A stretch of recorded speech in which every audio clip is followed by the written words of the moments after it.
the law.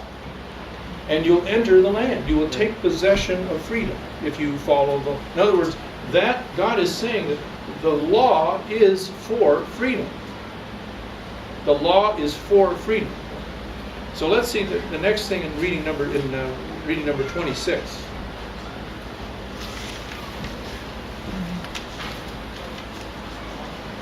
Now this is the commandment, the statutes and the judgments which the Lord your God has commanded me to teach you, that you might do them in the land where you are going over to possess it, so that it may be well with you, and that you may multiply greatly, just as the Lord, the God of your fathers, has promised you, in a land flowing with milk and honey.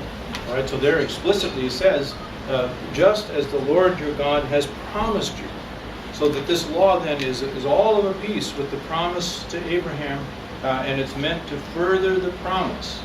So that this is not just sort of an add-on or some sort of a footnote. It's essential in this journey to freedom, is to encounter. Now again, let's step back from the journey of the Hebrews and think of our own life. Our own life. That as we go from slavery to freedom, we must encounter the law of God to get there. We must. That's an absolute essential step on the way. Is the law of freedom to direct us to the promised land. Now, you notice here that little phrase here that you may multiply greatly. What does that have to do with the promise? Descendants. So it's very explicitly said that this has to do with the fulfillment of the promise to Abraham. And there's that business that I said that somehow or other the whole thing of marriage is suggested there, isn't it? That freedom and marriage are integral. How could the idea that I could have some sort of solitary freedom, irrespective of all the people I'm around, it doesn't make sense. Freedom is going to be tied into the continuation of freedom within other people. And it may be that I'm going to generate those people and or be responsible for caring for them. That's what it's at the heart. That's what the law is going to bolster. Now let's consider, for example, for a minute, the law of just the Ten Commandments. We have this sense that as I said, that the law, we're told that the secular mindset that is drumbeat into us in the media and so on, is that this is all just ancient superstition, and it's prejudice and bigotry, and it's the imposition of one point of view. The imposition of our values, which at the heart of those values are the commandments of God. That this is somehow just kind of basically bigotry and stupid, and nobody that has any sense could pay attention, would want to at least explicitly honor the law of God. Well, just think for a second. If you had the choice of neighbors to live next to you in your family, which would you rather have? Would you rather have someone who explicitly, or some people that explicitly just reject the law of God, in heart and right to the root, from the atheist, blasphemers, people that try to swindle money from their parents, that are adulterous and promiscuous, that are thieves and violent and liars. In other words, people that explicitly reject the law of God, root and branch, would you want them for your neighbors? Or would you want for your neighbors people that are God-fearing and law-obeying, that obey the law of God? Which would make better neighbors? And I think I'd like to put that question to some secularist who is, vilifying the law of God. Just in human reason, this is what makes for civil life and neighborhoods. Literally, it makes for good neighbors. Just if you just focus on the whole business of thou shalt not steal. Thou shalt not steal. Well, and if you've got neighbors that are thieves, you got to lock everything in your door, every house, every time you take a step in. But if you've got neighbors that you leave the key with them when you're gone, or they know where the key is all the time. I mean, just it's two radically different worlds. So and think of that, there's another dimension. If you can leave your key with your neighbors, you can come and go in peace. You can leave your home and not have to worry about it. You can really leave it in peace. But if you got to worry, if you got to leave your home, and you got to wonder that your neighbors are going to be breaking in and stealing everything you got. I met a woman that way when I was working in legal aid in Chicago. That comes to mind now. This lady, she was probably, might be maybe 65, 70, probably my age, come to think of it. I thought she was old at the time. But she lived in Robbins, Illinois. Robbins was a suburb of Chicago, and it didn't have paved streets.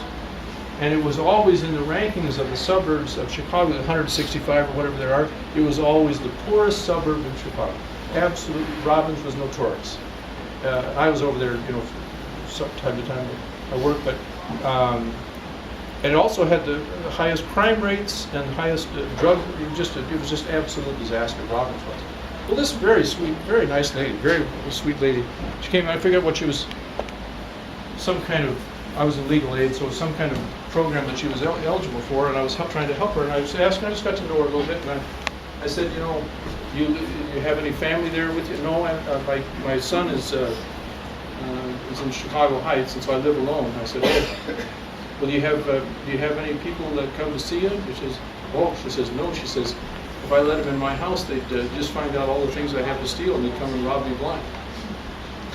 I've always remembered that she literally couldn't have that simple open door of her own house to her neighbors because she was afraid they'd steal her blind. Well, that really limits her freedom. These people that are not law-abiding radically virtually take away her freedom. Whereas those who obey the law of God enhance the freedom of others. Now that's the argument. I think I'd like to see that rebutted. This seems to be just common sense. Huh?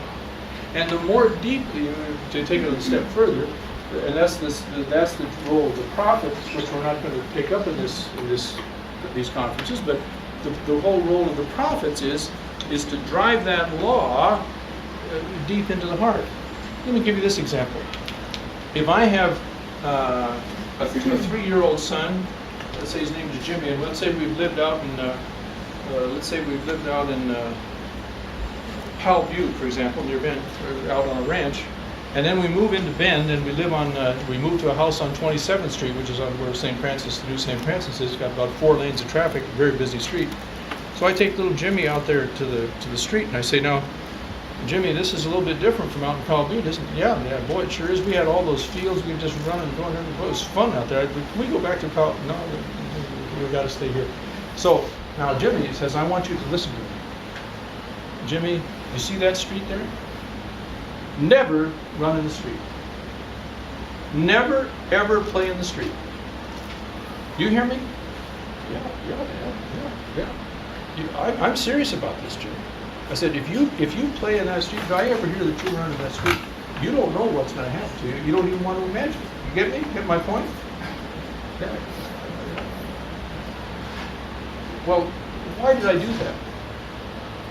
To give him freedom. To give him freedom, how? So that he could move around elsewhere. Elsewhere, okay. But in a sense, notice. If the law is all about restricting freedom, then haven't I radically restricted Jimmy's freedom here? You've kept him alive, so you've increased his freedom. Well, I've kept him alive. Now, how have I kept him alive?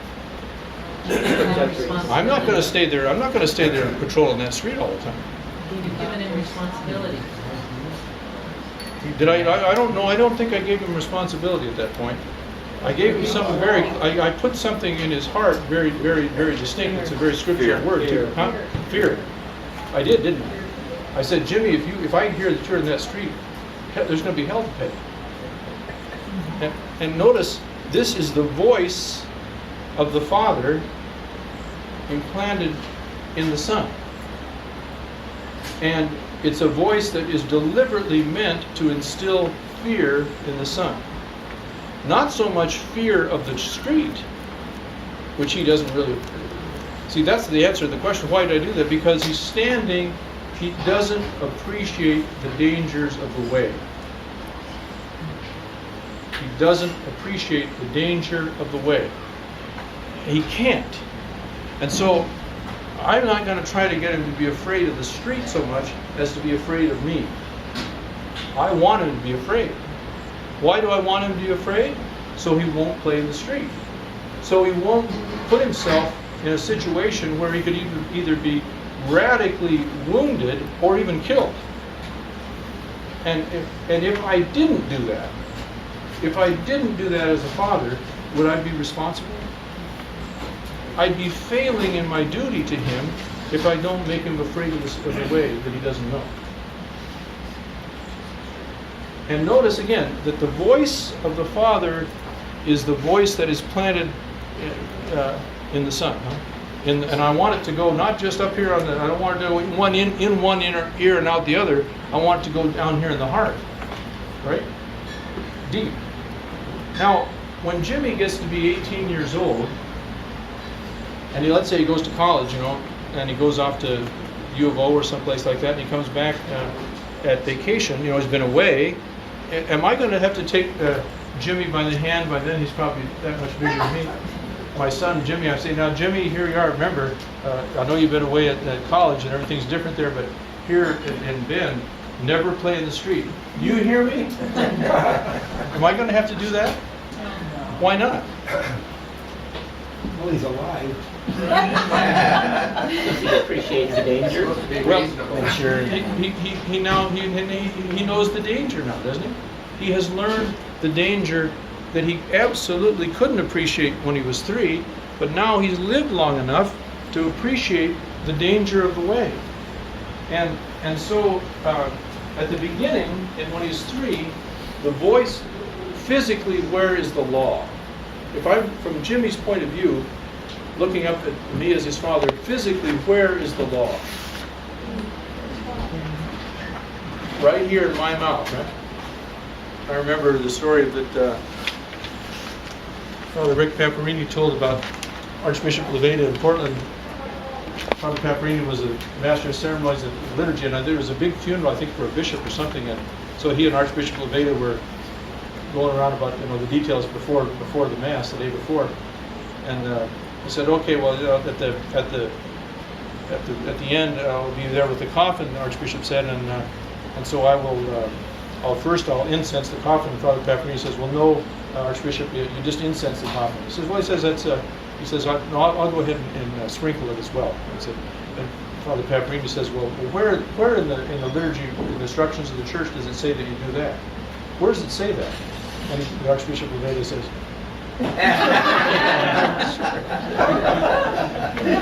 so the idea is that the law is the voice of the Father. It's out, but the point is, it's out there. It's out there, right? And it's fearful. When Jimmy's 18 and he comes back, physically, where is the law going to be at that point? The same law. Where's it going to be? See, this is the point of the law of God, is that it is meant to come to us from outside, as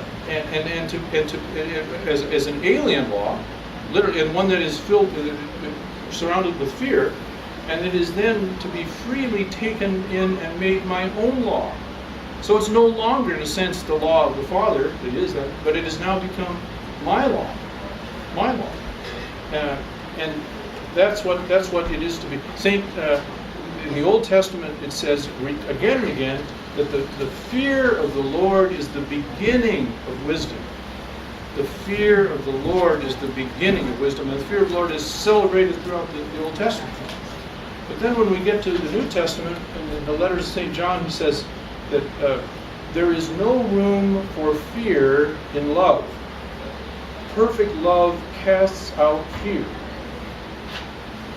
So this is, you go from, the wisdom leads from fear of the Lord to love. And the fear goes by the wayside. Now that's I don't want to just belabor that, but that's in a way, in a nutshell, that's the journey from slavery to freedom.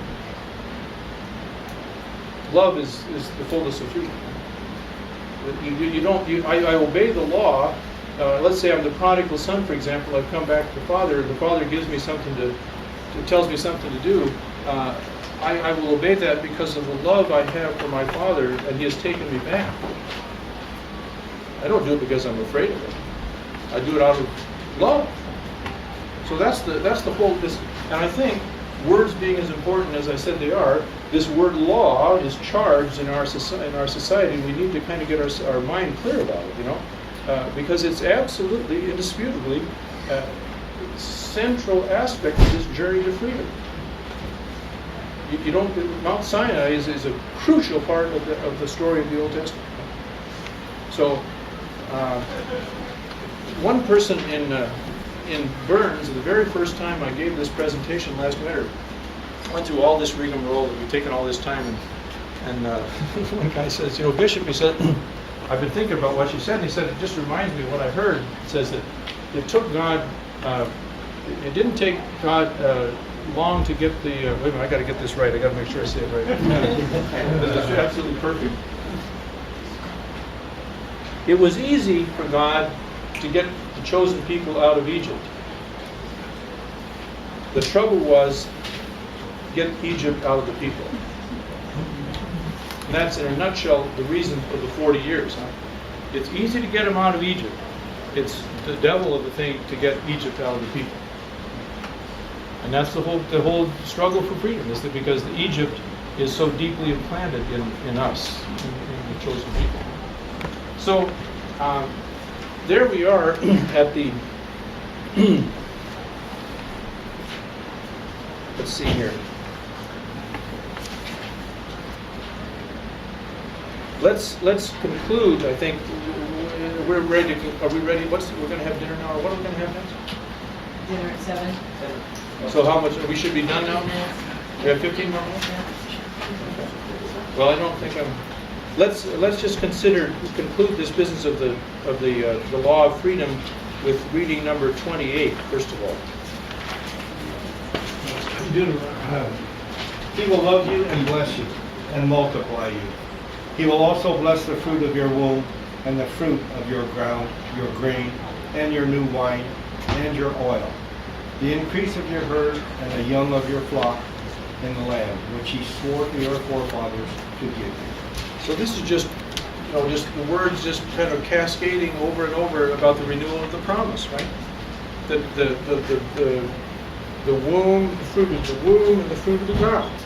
But this is all about if you follow the law, this is how the law, the promise gets fulfilled. So how about number 29? This commandment which I command you today is not too difficult for you, nor is it out of reach. It is not in heaven that you should say, who will go up to heaven for us to get it for us, and make us hear it, that we may observe it. Nor is it beyond the sea that you should say, who will cross the sea for us to get it for us, and make us hear it, that we may observe it. But the word is very near you, in your mouth, in your heart, that you may observe it. So this law is not something way, way off that you have to take the rest of your life to kind of begin to practice it, or not up in heaven, not across the sea. It's right here in your heart and on your mouth that you can practice it. This is entirely possible. Entirely possible. So this is, as I said, the condition for freedom is the acceptance, the making of the law of God one's own. This is the whole task of Christians. Is we have, if you come into the church as a young person, or well, of course, if you come as an adult convert and you're ignorant, if you've never been Christian or whatever before, and you know nothing, you're in effect to come in as a child. So how we come in and we have this enormous, this astounding inheritance to receive. Christian life is inheritance because it's adoption. It's adoption. And when you adopt someone, you make that person your heir. And so when we become, every one of us is adopted, and we are, all of us, heirs to the treasure, the fortune, this immense fortune, a treasure that has been built up us by Jesus Christ. Every single one, there's no first and second class adoptees. We are all given the whole blasted thing. And so, however, just as if you're adopted when you're like 3 years old, you don't come into your fullness of inheritance. If it's Bill Gates's fortune, for example, you don't come into it until you're like 21 or whatever. When you can handle the inheritance. You need to be schooled in how to handle responsibly the inheritance. Right? Well, this is what training in Christian life is all about, learning about the faith, but specifically moral instruction. Moral instruction is learning about why the law of God will set you free. You notice that Jesus, one of the tendencies of our time too, is to emphasize how Jesus is basically nice. He's there to, all this true. It's certainly true. He forgives sinners. He eats with them. He tries to, woman who has condemned you? I won't condemn you either. Try to turn the other cheek. Try to, settle with your opponent on the way to court. All these things are all true. He is very gentle, meek and humble of heart, as he says himself. But this is to kind of downplay you might say, the harsh reality of Christian life and the message of Jesus too, because at the end of his life, at the Last Supper, he says, "If you love me, you will keep my commandments. If you love me, you will keep my commandments." This is repeated over and over again, that the condition of real, genuine friendship with Christ is to be faithful to his commandments, and his commandments are not oppressive.